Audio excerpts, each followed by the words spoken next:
دیکھ لیجیے ذرا جی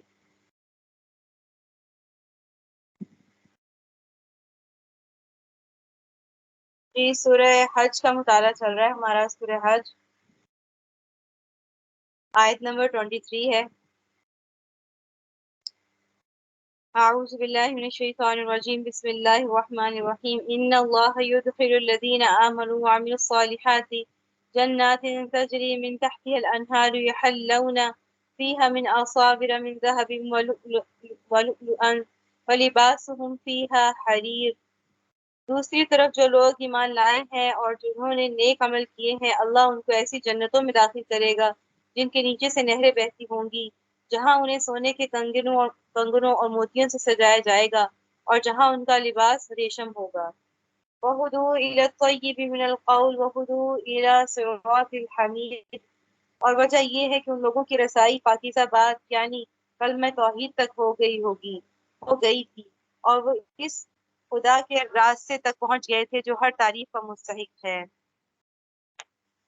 اب ہم نے دیکھا کہ پہلے جو ذکر کیا گیا تھا 2 گروہ کے بارے میں اور ان میں سے دوسرا گروہ جیسے تفسیر میں ذکر کیا میں نے کہ غزوہ بدر کے بارے میں 2 فریق کا جن کا جھگڑے کے بارے میں ذکر کیا گیا کہ اللہ تعالیٰ قیامت کے دن ان کا فیصلہ کر دیں گے اور ان کو آگ کے کپڑے پہنائے جائیں گے اور ان کے سروں پر کھولتا ہوا پانی ڈالا جائے گا کہ اندر کی چیزیں اور کھالیں نکال لی جائیں گے اور ان کے لیے لوہے کے ہتھوڑے ہوں گے. یہ ان کو وہ اس چیز کا مزہ چکھیں گے جو انہوں نے عمل کیے.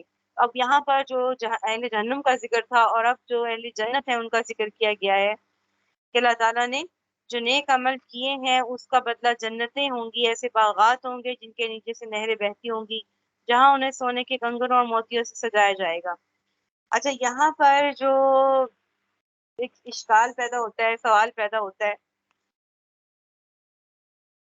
کہ کنگن جو ہے وہ عورتوں کا زیور ہے پہننا ہاتھوں میں اور عورتوں کو ہی ہماری جو سوچ میں ہے کہ عورتوں کو اچھا لگتا ہے. تو مردوں کے لیے تو اس کو ہم معیوب سمجھتے ہیں نا، تو ہم تو مردوں کے لیے تو ایک کہاوت بھی بولی جاتی ہے کہ اگر کوئی مرد جو بزدل ہو تو اس کو یہی کہا جاتا ہے کہ ہاتھوں میں کنگن پہن کے یا چوڑیاں پہن کر بیٹھ جاؤ، یعنی یہ بالکل معیوب سمجھا جاتا ہے. یعنی اس کے علاوہ بھی اگر دیکھا جائے تو یہ بھی چیز آ جاتی ہے کہ مطلب عام طور پر بھی کہ مرد کنگن پہنے تو یہ کتنا عجیب لگے گا. اچھا ہم نے دیکھا ہے کہ دیکھیں پہلے دور میں بھی جو بادشاہ ہوتے تھے وہ گلے میں ہار اور کنگن وغیرہ اور اس طریقے کے تاج وہ پہنا کرتے تھے اور یہ ان کا امتیاز ہوتا تھا، جو ان کی ایک امتیازی شان ہوتی تھی کہ وہ اس چیز کو استعمال کرتے تھے. اور آپ کو یاد ہوگا کہ رسول اللہ صلی اللہ علیہ وسلم جب سفر ہجرت کر رہے تھے تو آپ صلی اللہ علیہ وسلم کے پیچھے 2 کافر تھے جو تعاقب کر رہے تھے. ان میں ایک سراقہ بن مالک بھی تھے جو بعد میں مسلمان ہو گئے، اسی وقت مسلمان ہو گئے تھے.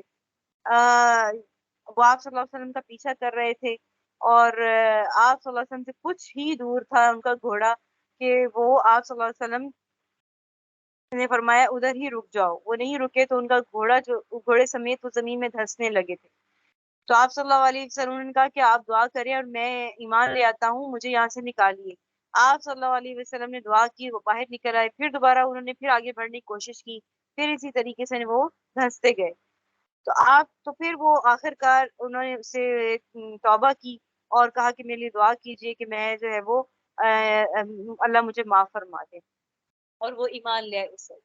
تو ان سراقہ بن مالک کے کو آپ صلی اللہ علیہ وسلم نے فرمایا کہ سراقہ اس دن تمہارا کیا حال ہوگا کہ جب کسرا فارس کے کنگن تمہارے ہاتھ میں ہوں گے.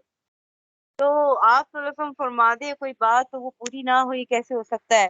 آپ صلی اللہ علیہ وسلم نے اللہ کے حکم سے جو فرمایا اس میں حضرت عمر رضی اللہ عنہ کے زمانے میں کس طرح یہ شاہ فارس کے یعنی فارس کا جو علاقہ ہے فتح ہو گیا اور اسی طریقے سے جو کسرا شاہ فارس تھا اس کے کنگن مال غنیمت میں آئے.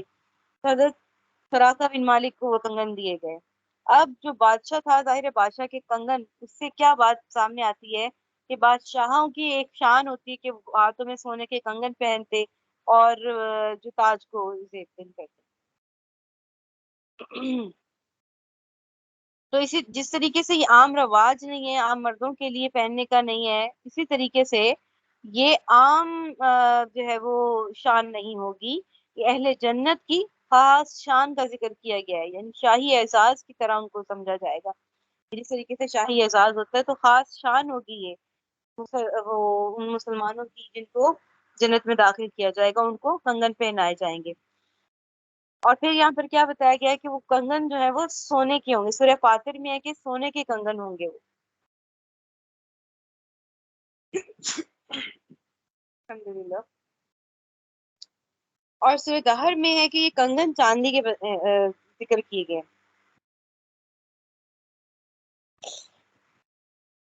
ایک منٹ ٹھہر جائیے.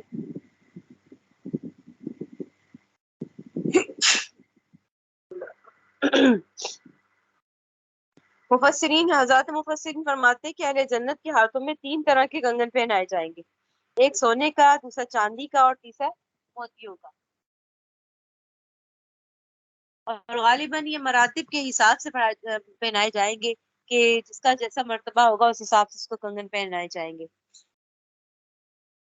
اور لباس ان کی حریر، ان کا جو لباس ہے وہ ریشم کا ہوگا. اور جیسے حدیث سے واضح حدیث صحیح بخاری صحیح مسلم کی کہ مردوں کے اوپر ریشم کو حرام کر دیا گیا ہے. آپ صلی اللہ علیہ وسلم نے فرمایا کہ میری امت کے جو مردوں پر وہ ریشم حرام ہے، ریشمی کپڑا پہننا اور سونا. تو یہاں پر جو ان کا لباس ریشم کا ہوگا، اس سے مراد کیا ہے؟ ان کے تمام جو ملبوسات ہیں، فرش ہے، پردے ہیں وغیرہ، یہ ریشم کے ہوں گے، جو دنیا میں سب سے بہتر لباس ہم سمجھتے ہیں. اور ہم اگر جنت کا ریشم کا تصور کریں اور دنیا کے ریشم کے کپڑے کا تصور کریں تو یہ بس ایک مثال کے طور پر بتایا گیا ہے. لیکن جو جنت کا ریشم ہوگا یا جنت کی کوئی بھی نعمت ہوگی، اس کا نعم البدل تو دنیا کی کوئی نعمت ہو ہی نہیں سکتی. ٹھیک ہے. تو یہاں پر جو جنت میں پہنایا جائے گا ریشم، اس کی بھی عمدگی اور بہتری وہ بہت درجے بہتر ہوگی جو دنیا کا ریشم ہے. امام نسائی اور بزار اور بیہقی رحمہ اللہ نے حضرت عبداللہ ابن عباس رضی اللہ عنہ سے روایت نقل کی ہے کہ رسول اللہ صلی اللہ علیہ وسلم نے فرمایا کہ اہل جنت کا ریشمی لباس جنت کے پھلوں میں سے نکلے گا. اور حضرت جابر رضی اللہ عنہ کی روایت ہے کہ جنت میں ایک ایسا درخت ہوگا جس سے ریشم پیدا ہوگا، اہل جنت کا لباس اسی سے تیار ہوگا. امام نسائی رحمہ اللہ نے ابو ہریرہ رضی اللہ عنہ سے روایت کیا کہ رسول اللہ صلی اللہ علیہ وسلم نے فرمایا جو شخص ریشمی کپڑا دنیا میں پہنے گا وہ آخرت میں نہ پہنے گا، اور جو دنیا میں شراب پیے گا وہ آخرت کی شراب سے محروم رہے گا. اور جو دنیا میں سونے چاندی کے برتنوں میں کھائے پیے گا آخرت میں سونے چاندی کے برتنوں میں نہ کھائے گا. پھر رسول اللہ صلی اللہ علیہ وسلم نے فرمایا یہ تینوں چیزیں اہل جنت کے لیے مخصوص ہیں. اب کیا مطلب؟ کسی نے کھایا اور اس طریقے سے یہ چیزیں استعمال کی اور بعد میں توبہ کر لی تو کیا اس کو پھر محرومی ہوگی؟ یہ اس کے لیے ہے کہ جس شخص سے دنیا میں یہ کام کیے ہوں گے اور توبہ نہیں کی ہوگی. اب مسلمان بھی ہے لیکن ان چیزوں سے توبہ نہیں کی اور اپنی سزا بھگت کر وہ جنت میں چلا جائے گا. ٹھیک ہے. لیکن وہ ان 3 چیزوں سے محروم رہے گا پھر بھی. ٹھیک ہے. آپ صلی اللہ علیہ وسلم نے فرمایا کہ جس شخص نے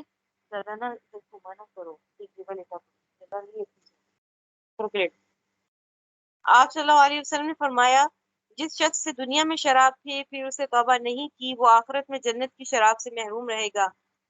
ایک دوسری حدیث شریف میں فرمایا جس شخص سے دنیا میں ریشم پہنا وہ آخرت میں نہ پہنے گا اگرچہ جنت میں بھی داخل ہو جائے. دوسرے اہل جنت ریشم پہنیں گے، یہ نہیں پہن سکے گا. ٹھیک ہے. تو اب یہ کہ اس روایت سے تو یہ معلوم ہوتا ہے کہ یہ ایک قسم کی چیز سے محروم ہو گیا. اور جنت جو ہے وہ محرومی کی تو جگہ نہیں ہے نا. وہاں پہ تو کسی چیز کی محرومی کی وہ ہے ہی نہیں کہ کسی کو ہو. اور محرومی کسی چیز کی ہو جائے تو وہاں پر تو پھر کوئی غم اور افسوس بھی ہوگا، جبکہ جنت میں تو افسوس اور غم کی جگہ ہی نہیں ہے. کوئی کسی کو کوئی حسرت یا افسوس نہیں ہوگی. اب کیا ہے کہ دیکھیں، اب یہاں پر اس چیز کا فائدہ کیسے محسوس ہوگا کہ آپ صلی اللہ علیہ وسلم نے فرمایا کہ وہ محروم رہے گا اور وہ محسوس بھی کرے گا کہ اس کی محرومی ہوئی ہے جنت میں.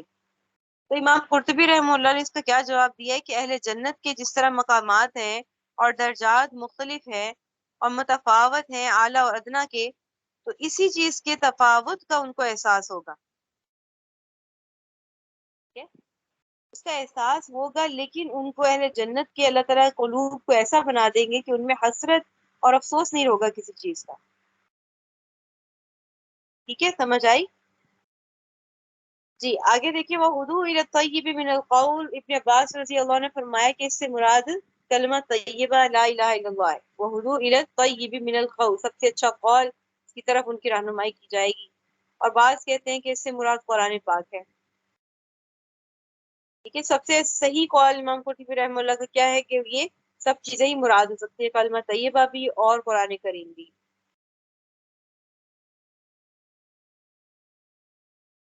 آگے دیکھیں، ان الذين كفروا ويصدون عن سبيل الله والمسجد الحرام الذي جعلناه للناس سواء العاكف فيه والباد ومن يرد فيه بإلحاد بظلم نذقه من عذاب أليم. بے شک وہ لوگ سزا کے لائق ہیں جنہوں نے کفر اپنا لیا ہے اور جو دوسروں کو اللہ کے راستے سے اور اس مسجد حرام سے روکتے ہیں جسے ہم نے لوگوں کے لیے ایسا بنایا ہے کہ اس میں وہاں کے باشندے اور باہر سے آنے والے سب برابر ہیں. اور جو کوئی شخص ان میں ظلم کر کے ٹیڑھی راہ نکالے گا ہم اسے دردناک عذاب کا مزہ چکھائیں گے.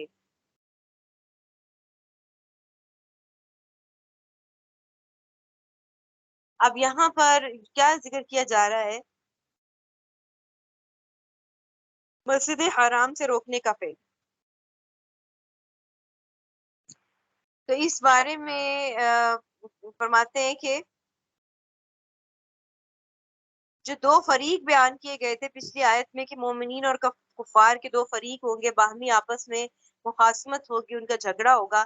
تو اس جھگڑے کی خاص صورت اس آیت میں بیان کر دی گئی ہے کہ بعض ایسے گمراہ کفار بھی ہیں جو ایسی گمراہی پر جمے ہوئے ہیں کہ دوسروں کو اللہ کے راستے پر چلنے سے بھی روکتے ہیں. ٹھیک ہے، ایسے ہی لوگوں نے رسول اللہ صلی اللہ علیہ وسلم اور صحابہ کو عمرہ کا احرام باندھ کر حرم شریف میں داخل ہونے سے منع کر دیا تھا، روک دیا تھا. حالانکہ جو مسجد حرام ہے اور حرم شریف کا وہ حصہ جس میں لوگوں کی عبادت ہوتی ہے، عمرہ و حج ہوتا ہے، وہ کسی شخص کی ذاتی ملکیت نہیں ہے. تمام دنیا کے مسلمان کی وہ یعنی عام ہے ان کے لیے کہ سب آ جا سکتے ہیں. تو جو شخص بھی مسجد حرام میں یعنی پورے حرم شریف میں کوئی بے دینی کا کام کرے گا، جیسے لوگوں کو حرم میں داخل کرنے سے روک دے گا یا دوسرا خلاف دین کام کرے گا، تو اللہ فرما رہے اس کو دردناک عذاب چکھایا جائے گا. اچھا، اب یہ کوئی ایسا کوئی ظلم کا کام کر رہا ہے تو اس کو دردناک عذاب دیا جائے گا. یہ اس چیز کے ساتھ ہے کہ وہ کفر و شرک میں بھی مبتلا ہو.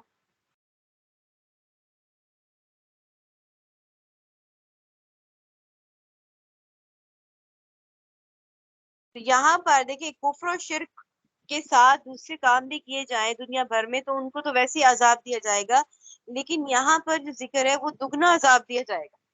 دگنا عذاب کیوں؟ کیونکہ حرم شریف کے اندر اندر جہاں پر اس کا جو اس کا احترام لازم تھا تو اس کے تقدس کو برقرار نہیں رکھا، تو اس وجہ سے اس کو دگنا عذاب دیا جائے گا. تو کیا فرمایا؟ یصدون عن سبیل اللہ، یعنی اللہ کے راستے سے. تو اللہ کا راستہ کون ہے؟ اسلام ہے. مطلب جو خود تو اسلام سے دور ہے لیکن دوسروں کو بھی اسلام سے روکتے ہیں. والمسجد الحرام، یعنی ایک تو اللہ کے راستے سے روک رہے ہیں اور دوسرا کیا کر رہے ہیں کہ دوسرا گناہ ان کا کیا ہے کہ مسلمانوں کو مسجد حرام میں داخل ہونے سے روک رہے ہیں. ٹھیک ہے، تو یہ ان کا دوسرا گناہ ہے. اچھا، مسجد الحرام ہم اس مسجد کو کہتے ہیں جو بیت اللہ کے ارد گرد بنائی گئی ہے، اور حرم مکہ کے اندر ایک خاص اہم جز ہے. اور بعض دفعہ ایسا ہوتا ہے کہ جو مسجد الحرم کو ہم بول کر ہم پورا جو ہے وہ حرم مکہ مراد دیا جاتا ہے. اور جو ان کفار کی جو صورت پیش آئی تھی کہ رسول اللہ صلی اللہ علیہ وسلم و صحابہ کو روک دیا گیا تھا، وہ یہی تھا کہ صرف مسجد میں جانے سے نہیں روکا تھا، بلکہ حدود حرم میں بھی داخل ہونے سے روک دیا گیا تھا. ٹھیک ہے، اسی لیے قرآن پاک میں بھی اس واقعے میں مسجد حرام کا لفظ مطلق حرم مراد دیا گیا ہے. وَيَصُدُّوكُمْ عَنِ الْمَسْجِدِ الْحَرَامِ، یعنی حدود حرم میں بھی جانے سے روک دیا گیا ہے. تفسیر در المنصور میں امام حضرت ابن عباس رضی اللہ عنہ نے اس کی تفسیر میں فرمایا کہ مسجد حرام کی تفسیر کیا ہے کہ پورا حرم مراد ہے، جتنی بھی حدود حرم ہے وہ مراد ہے.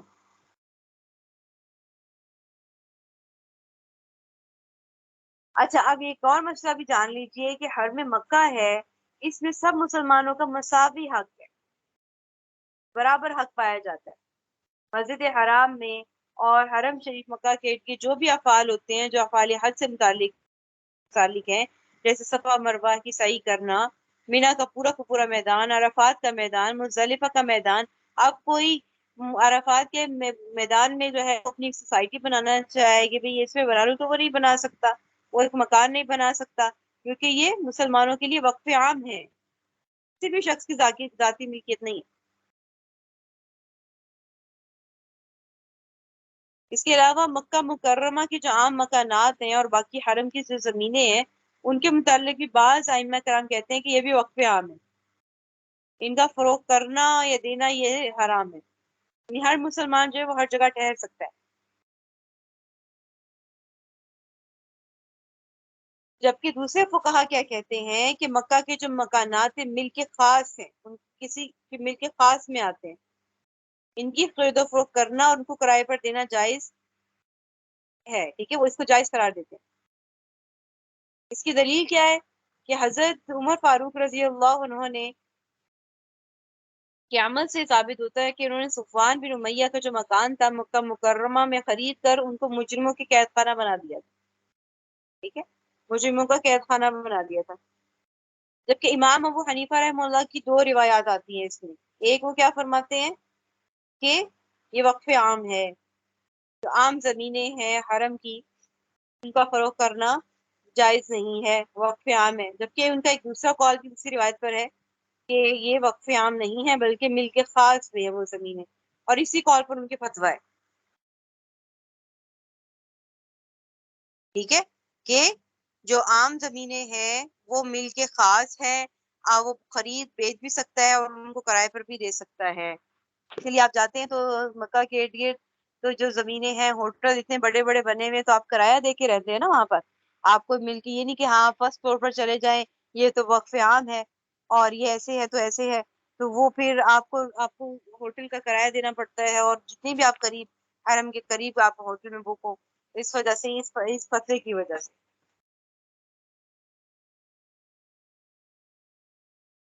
ٹھیک ہے، لیکن جو حصے وقف عام ہے وہ تو ان کے اندر روکنے سے کسی کو روکنا یہ حرام ہے. پھر کیا فرما رہے وَمَن يُرِدْ فِيهِ بِإِلْحَادٍ بِظُلْمٍ، الحاد کسے کہتے ہیں؟ سیدھے راستے سے ہٹ جانے کو کہتے ہیں. الحاد ہم دوسری زبان میں جو اناؤس بلا من ذالک، جس کا یہ عام ہو گیا ہے، یہ لوگوں کا یہ ناؤز بلا من ذالک کہ یہ ایتھیزم، ایتھیسٹ ہونا، ٹھیک ہے، اس کو الحاد کہتے ہیں. الحاد اللہ کے راستے سے سیدھے راستے سے ہٹ جانا. جبکہ امام مجاہد اور قتادہ رحم اللہ کے نزدیک یہ کفر و شرک ہے.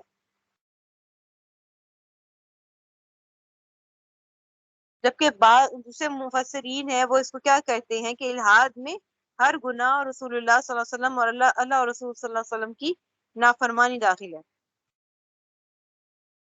ہر گناہ، چاہے اپنے غلام کو گالی بھی دی ہے تو یہ بھی اس میں شامل ہے، الحاد میں شامل ہے. حضرت عطا رضی رحمہ اللہ فرماتے ہیں کہ حرم میں الحاد سے مراد کیا ہے؟ یعنی بغیر احرام کے داخل ہو جانا، یا جو ممنوعات حرم ہے ان میں سے کسی ممنوع چیز کا ارتکاب کرنا. اب حالت احرام میں کیا کیا چیزیں منع ہے؟ جیسے شکار کرنا منع ہے. ٹھیک ہے، شکار کرنا منع ہے، درخت کاٹنا منع ہے، تو یہ چیزیں ممنوع ہیں، تو ان کو اگر کسی نے کر لیا تو اس کو گناہ ہوگا، اور اس کو جو ہے وہ ظلم کا کام قرار دیا گیا۔ جیسے ہم جانتے ہیں نا کہ حرم مکہ میں اگر نیکی کی جائے تو اس نیکی کا دگنا ہو جاتا ہے، اس کا ثواب دگنا ہو جاتا ہے، اسی طریقے سے اس کو گناہ بھی اگر گناہ کیا جائے گا تو وہ بھی اس کو دگنا نہیں لکھا جائے گا۔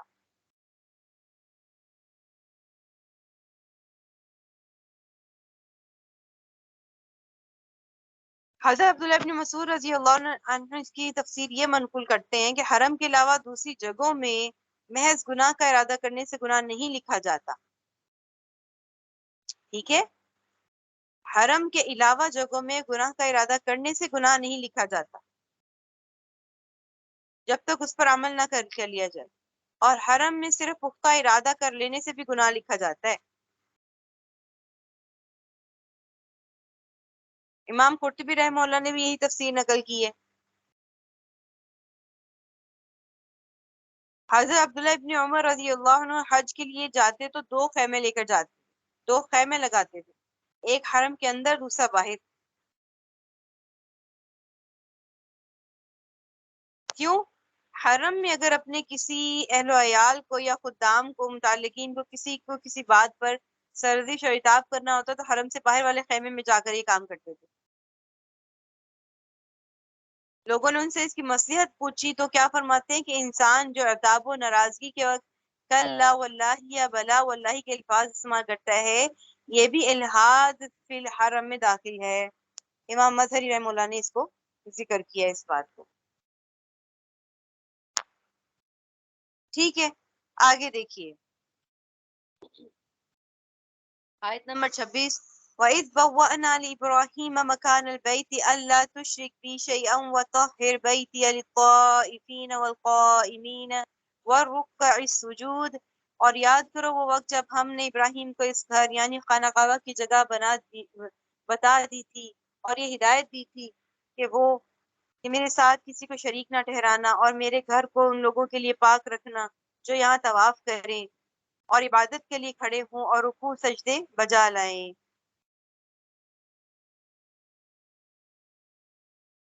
اب یہاں پر حضرت ابراہیم علیہ السلام نے جو دوبارہ سے خانہ کعبہ کی تعمیر کی، وہ منہدم ہو چکا تھا، گر چکا تھا، تو اللہ تعالیٰ نے ان کو وہ جگہ بتائی کہ یہاں پر بیت اللہ کو دوبارہ تعمیر کیا جائے۔ حضرت ابراہیم علیہ السلام نے اپنے بیٹے حضرت اسماعیل علیہ السلام کے ساتھ اس کو مکمل کیا۔ وَإِذْ بَوَّأْنَا، بوا کیا تھا؟ بوّن کا کیا مطلب ہے؟ کسی کو ٹھکانا اور رہنے کا مکان دینا۔ اللہ تعالیٰ فرماتے ہیں کہ ابراہیم کو اللہ نے اس جگہ کا ٹھکانہ دیا جہاں پر بیت اللہ ہے۔ اس میں اس چیز کی طرف اشارہ کیا گیا ہے کہ شروع سے ہی حضرت ابراہیم علیہ السلام وہاں پر موجود نہیں تھے۔ بوّأْنَا کے لفظ سے ہمیں معلوم ہوتا ہے کہ زمین پر آباد نہ تھے، ملک شام سے ہجرت کر کر یہاں لایا گیا تھا، اور جو مکان البعید ہے اس کی طرف جو اشارہ کیا گیا ہے کہ بیت اللہ حضرت ابراہیم علیہ السلام سے پہلے موجود تھا، ٹھیک ہے؟ مکان البعید پہلے موجود تھا۔ تو جیسے کہ بعض معتبر روایات میں بھی آتا ہے نا کہ حضرت آدم علیہ السلام کی زمین پر لانے سے پہلے یا اس کے ساتھ اس کی ابتدا ہوئی تھی، یعنی اس کی پیدائش ہوئی تھی، یعنی یہ موجود تھا۔ حضرت آدم علیہ السلام اور ان کے بعد کے تمام جو انبیاء کرام ہیں وہ بیت اللہ کا طواف کرتے تھے۔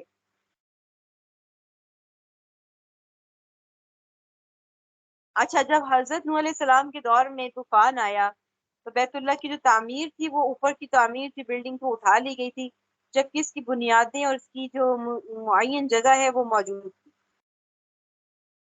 اللہ تعالیٰ نے حضرت ابراہیم علیہ السلام کو یہی لا کر ٹھہرا دیا اور ان کو حکم دیا کہ اللہ تشرک بھی شیئا، میرے ساتھ کسی کو شریک نہ ٹھہرانا۔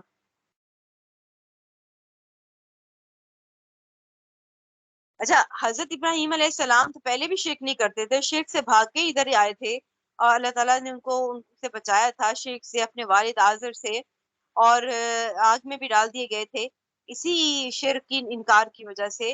تو پھر اللہ نے کیوں فرمایا اللہ تشرک بھی شیئا؟ کیا مطلب ہے کہ اللہ تعالیٰ نے آپ کو اس آزمائی سے نکالا جو پہلے آپ سے واقعات ہو چکے تھے، اب یہاں کے عام لوگوں کو سنانا مراد ہے کہ وہ شرک سے پرہیز کریں۔ اور پھر دوسرا حکم کیا دیا؟ وہ طاہر بیتیا، اور میرے گھر کو پاک کیجیے۔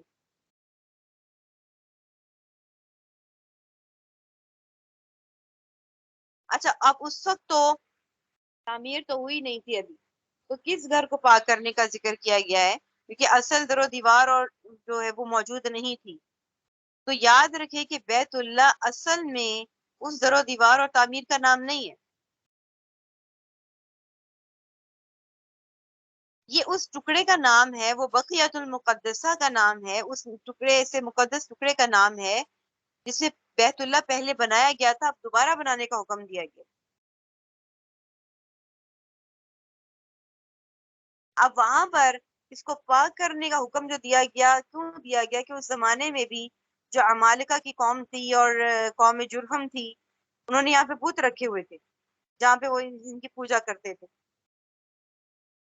اس وجہ سے کہا کہ ان کو پاک کر دیے۔ یا پھر یہ حکم آئندہ آنے والوں کے لیے ہو سکتا تھا کہ آئندہ آنے والے لوگوں کو چاہیے وہ اس کو کفر و شرک کی بو سے اس کو پاک رکھے۔ اور اس کے علاوہ یہ بھی ہو سکتا ہے اس کا معنی کہ جو ظاہری نجاستیں ہیں اور گندگیاں ہیں اس سے بھی اس کو پاک رکھا جائے۔ تو اب یہ حضرت ابراہیم علیہ السلام کو جو مخاطب کر کے بتانا ہے، یہ اصل میں امت کو بتانا مقصود ہے کہ وہ اس چیز کی فکر کریں، ٹھیک ہے؟ اور یہ بھی بتانا ہے کہ خلیل اللہ، اللہ تعالیٰ کے جو دوست خلیل اللہ، وہ اس چیز کا اتنا زیادہ اہتمام کر رہے ہیں، تو عام بندے کو اس چیز کا کتنا اہتمام کرنا چاہیے۔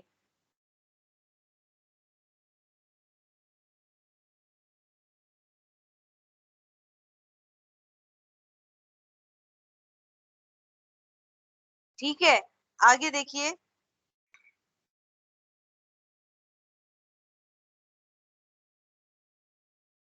وَأَذِّن فِي النَّاسِ بِالْحَجِّ يَأْتُوكَ رِجَالًا وَعَلَى كُلِّ ضَامِرٍ يَأْتِينَ مِنْ كُلِّ فَجٍّ عَمِيقٍ، اور لوگوں میں حج کا اعلان کرو کہ وہ تمہارے پاس پیدل آئیں اور دور دراز کے راستوں سے سفر کرنے والی ان اونٹنیوں پر سوار ہو کر آئیں جو لمبے سفر سے دبلی ہو گئی ہوں۔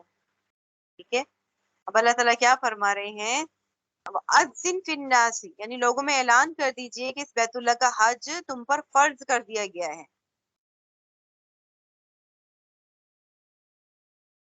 اچھا، ابن عباس رضی اللہ عنہ سے روایت ہے، انہوں نے نقل کیا ہے کہ جب ابراہیم علیہ السلام کو یہ حکم ہو گیا کہ حج کے فرضیت کا اعلان کرو، تو انہوں نے اللہ سے عرض کیا، یہاں تو جنگلی میدان ہے، کوئی سننے والا نہیں، آبادی نہیں ہے، تو کیسے آواز پہنچے گی؟ تو اللہ تعالیٰ نے فرمایا کہ آپ کی ذمہ داری صرف اعلان کرنا ہے اور ہم پہنچا دیں گے۔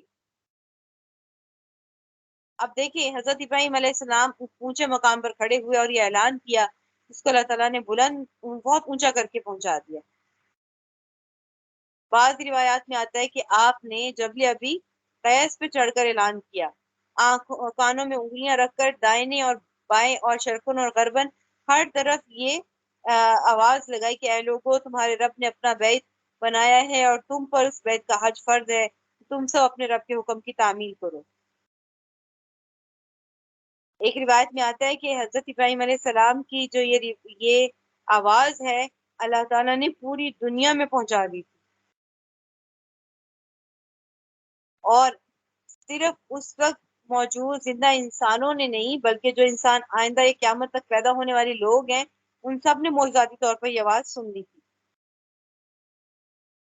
اور جس جس کی قسمت میں اللہ تعالیٰ نے حج لکھ دیا ہے، ان میں سے ہر ایک نے اس آواز کے جواب میں کہہ دیا تھا، لبیک اللہم لبیک۔ اللہ کرے ہم بھی ان میں شامل ہوں کہ ہم نے بھی لبیک کہہ دیا ہو، اور اللہ ہمیں بھی حج کی سعادت نصیب کرے۔ اب یہ حج کا مہینے شروع ہو گئے ہیں، شوال سے شروع ہو جاتے ہیں موسم میں حج، تو بس اللہ کے جو عاشق ہیں وہی پہنچیں گے، اللہ تعالیٰ ہمیں بھی ان میں شامل کرے۔ ٹھیک ہے، یہ ہمارے ساجد فرماتی ہے عشق کا سفر ہے، یہ حج کا سفر عشق کا سفر ہے، انسان اپنا سب کچھ لٹا دیتا ہے، نہ اس کا کھانا اور اس کا لباس اپنا ہے، ہر طرح کی، دیکھیں کس کے محبوب کی خاطر چھوڑا جاتا ہے نا، تو یہ تو عشق کا سفر ہے، اس میں مشقت بھی ہے اور اس میں اللہ کی یاد بھی ہے، ٹھیک ہے، اور لبیک لبیک کا نعرہ بھی ہے، ایک عاشق اپنے معشوق کا نعرہ لگاتا ہوا جاتا ہے، پاگلوں کی طرح چلتا پھرتا ہے، ٹھیک ہے، گلیوں میں پھرتا ہے، تو یہ ایک عشق کا سفر ہے ہمارے ساتھ، جی فرماتے ہیں۔ تو حضرت ابن عباس رضی اللہ عنہ فرماتے ہیں کہ حج کی جو تلبیہ ہے اس کی اصل ہی حضرت ابراہیم علیہ السلام کا اعلان کی جواب دینا ہے کہ اللہ نے حج فرض کر دیا ہے، اس کے جواب میں انہوں نے کیا کہا؟ لبیک اللہم لبیک، کہ ہم حاضر ہیں۔ اور پھر یہ جو فرمایا کہ یاتوک رجال وعلی کل ضامر یاتین من کل فج عمیق، یعنی اطراف عالم سے لوگ بیت اللہ کی طرف آئیں گے، کوئی پیادہ ہوگا، کوئی سوار ہوگا، اور کوئی سواری کے سے آنے والے بھی، یعنی جو سواری کے ساتھ آئیں گے دور دراز کے علاقوں سے آئیں گے، یعنی ایسے آئیں گے دور سے، جب آئیں گے تو ان کی سواریاں بھی سفر کر کر کے کمزور ہو چکی ہوں گی۔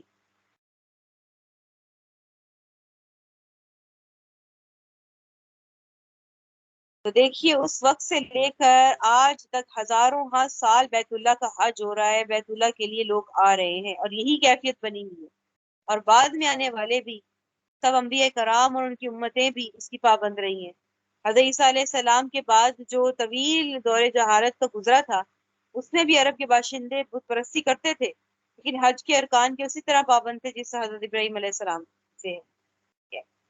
تو یہ حج کب سے ہو رہا ہے؟ حضرت آدم علیہ السلام کے زمانے سے ہو رہا ہے۔ کتنے لوگ، کروڑوں، یعنی اربن، ٹریلین، بلین، بلین، پتہ نہیں کیا کیا عدد ہیں، ان سے زیادہ تا قیامت تک یہ ہوتا رہے گا، ٹھیک ہے۔ اور زمانے جاہلیت میں بھی یہ لوگ حالانکہ بت پرستی کرتے تھے لیکن حج کیا کرتے تھے، اور یہاں تک بھی ایک بات منقول ہے کہ یہ اپنے کپڑے اتار کر حج کیا کرتے تھے، یہ مکہ کے جو باشندے ہیں، اور کہتے تھے کہ ہمارا کوئی بھی کپڑا اس قابل نہیں ہے کہ ہم اس کو پہن کر ہم جو ہے وہ حج کریں، مطلب ناپاک سمجھتے تھے اپنے کپڑے، اس لیے مرد دن کے وقت کرتے تھے طواف، اور عورتیں جو تھی وہ رات کے وقت کرتی تھی تاکہ ان کا سطر کو چھپا رہے، ٹھیک ہے۔ چلے ادھر تک اپنا سبق رکھتے ہیں، اور انشاءاللہ تعالی یہیں سے آگے شروع کریں گے۔ سبحانک اللہم و بحمدک نشہد ان لا الہ الا انت نستغفرک و نتوب الیک۔ السلام علیکم ورحمۃ اللہ وبرکاتہ۔ کوئی سوال ہے تو پوچھ لیجیے۔ معلوم ہے، میرا ایک سوال ہے۔ السلام علیکم۔ جی وعلیکم السلام۔ باشندے کا کیا مطلب ہوتا ہے؟ جی باشندہ، باشندے، آپ نے یہ ورڈ بولا تھا، یہ باشندے یا باشندہ جیسے باشندہ؟ آپ فریحہ بات کر رہی ہیں، جی آپ ریزیڈنٹ ہیں یہاں کی کہ نہیں ہے؟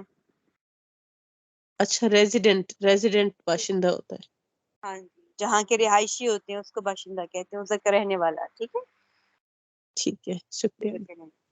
چلیں جی، باقی السلام علیکم و رحمۃ اللہ۔